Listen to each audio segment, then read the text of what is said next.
नमस्कार, मी आहे प्रफुल्ल केदारे. आपण पाहत आहात मीडिया भारत न्यूज. अखेर उल्हासनगर महानगरपालिकेच्या 2025-26च्या सार्वत्रिक निवडणुका झाल्या. अनेक नगरसेवक निवडून आले. महापौर उपमहापौर यांची निवड झाली आणि आता नुसतं प्रशासन नसून इथे लोकराज्यही निर्माण झाले. या सगळ्या प्रक्रियेमध्ये सगळ्या राजकीय पक्षांचा एकच मुद्दा होता, तो म्हणजे विकास.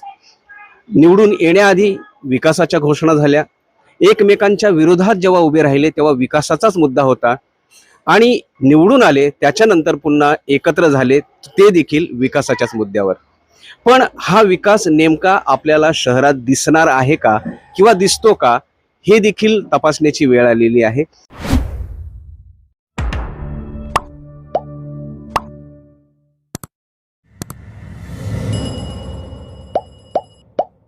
सध्या मी आहे उल्हासनगर कॅम्प नंबर 1 मधील सोनारा हॉल या हॉलच्या पाठीमागे. तुम्ही पाहू शकता की या ठिकाणी हा मोठा नाला जो आहे हा 1 नंबर भाजी मार्केट पासून आलेला नाला आहे. उंचच्या उंच इमारतींना विकास समजलं जातं, परंतु विकासाच्या नावाखाली चाललेली कुचेष्टा पहा की ह्याच नाल्यावर व्हिडिओ दिसणाऱ्या महान लक्झरिया या बहुमजली इमारतीच्या प्रकल्पात अतिक्रमण झालेलं आहे. नाल्यावर अनधिकृतपणे बांधकाम करून तो भाग प्रकल्पात बेकायदेशीररित्या समाविष्ट करून घेण्यात आलेला आहे. आपण आता आलेलो आहोत या महान लक्झरिया इमारतीच्या दुसऱ्या बाजूकडे, जिथे तुम्ही पाहू शकता की मोठ्या प्रमाणामध्ये हा नाला अतिक्रमण करून कव्हर करण्यात आलेला आहे. या नाल्यावरील अतिक्रमणासंदर्भात आम्ही उल्हासनगर महानगरपालिकेच्या नगर रचनाकारांशी संपर्क साधण्याचा प्रयत्न केला, परंतु ते रजेवर असल्याचं सांगण्यात आलं. इतर कोणी कर्मचारी किंवा अधिकारी सुद्धा प्रतिक्रियेसाठी उपलब्ध होऊ शकले नाहीत.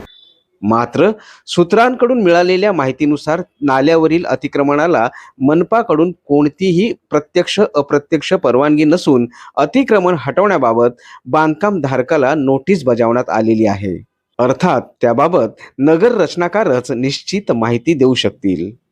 या अतिक्रमणामुळे प्रभाग क्रमांक 2 आणि 6 मधील परिसर पावसाळ्यात पूरग्रस्त होण्याची शक्यता असली तरी निवडणुकीपूर्वी विकासाच्या बाता मारणारे दोन्ही प्रभागातील शिवसेना भाजपाचे नवनिर्वाचित नगरसेवक बोलायला तयार नाहीत.